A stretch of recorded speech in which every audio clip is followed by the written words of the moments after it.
Now, few voices have been painting pictures of the world longer than Paul Theroux. Since the late 1960s, he's published more than 50 novels and travelogues. One of the most famous, The Great Railway Bazaar, recounts his 4-month train journey through Europe, the Middle East, and Southeast Asia.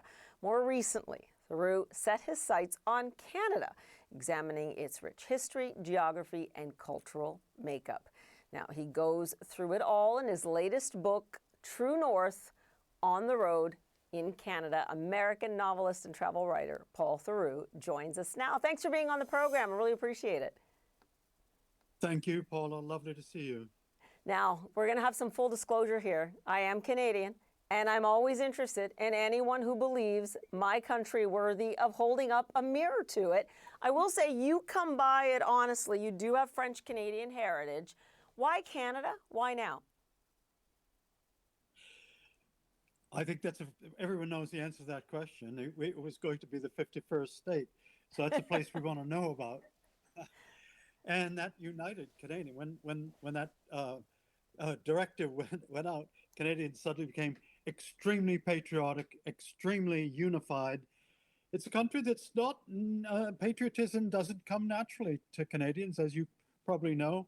It's a very widespread country. I wanted to go to see my ancestors, but even before then, when the trucker protest was on, was that 4 or 5 years ago? I went there just to see the trucker protests. I went for the NHL playoffs, and I went during the potato harvest and watched basketball games. I found it an amazing country, a country that's greatly interested in the US. Canada gave us basketball, peanut butter, insulin, the Wonder Bra. They gave us so many. And they fought with us in 2 world wars and in Vietnam. So they're great neighbors. And I can have breakfast at home, lunch on the border, and dinner at my ancestral village of Yamaska near Montreal. I could have a great meal in Montreal. Right. I understand you were in Montreal for a while, one of your gigs. Am I wrong?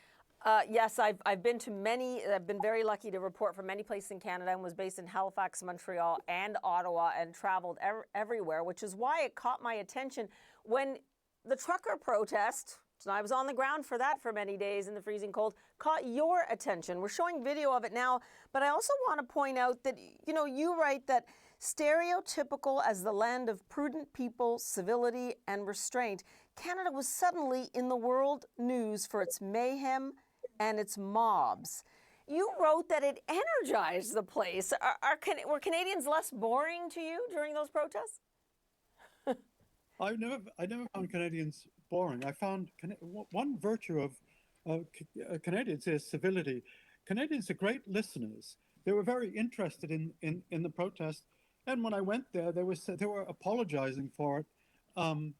It was a lot of it was from the U.S., as you probably know.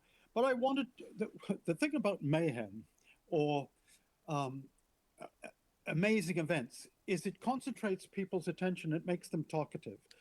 So Canada is fairly undramatic most of the time, but the drama of the trucker protest actually made people talkative. They were offering perspectives on it. For me, if you're a writer, you want people to come forward.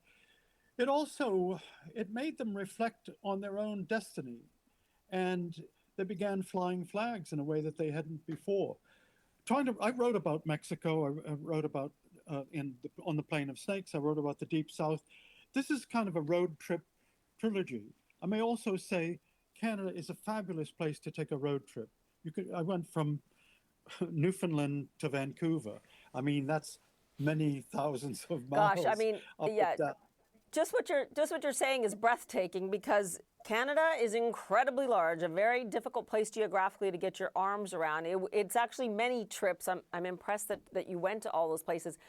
Paul, we only have about a minute left, but I do want to ask you, how much is Canada's multiculturalism really an influence on the country it is today? Well, as you know, Canada doesn't assimilate people. It lets them go their own way. So it's actually one of the paradoxes of Canada is that you go to places and there's kind of an ethno bubble, all Chinese, all Sikhs outside Toronto. So that's likely to become an issue for Canada in the future. But what I thought was, anyone who goes to Canada, you think the best journeys don't confirm what you already believe. What they do is they prove you that how you're wrong in a gentle way. They prove that you're wrong, and I found there were so many lessons that I learned there. I had to put them in a book, and that was the genesis of True North. As I said, I so appreciate someone bringing the mirror up to Canada, because we learn so much about ourselves when we have people like you that come to the country and give us their insights. Paul Theroux, we do have to leave it there, but the book is True North, On the Road in Canada. Thank you so much.